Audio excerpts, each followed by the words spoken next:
Audio Jungle.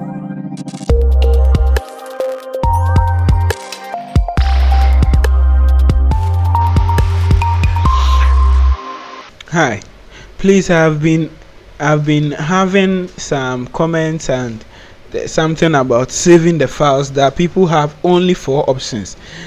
The first video I created was how to create, open as and save a document in Photoshop. So if yours is not coming, please follow these steps. Come to edit, preferences, file handling, and you make sure this box is checked. Enable legacy savers and do not append copy to file name. When you check these things, you see when I uncheck it right now, I click OK.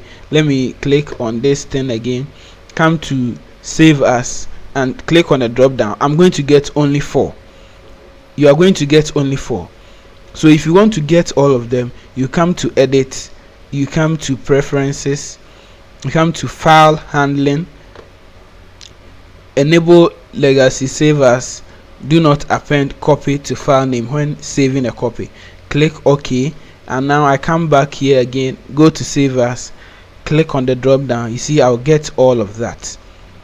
Please follow this and do the same. Thank you.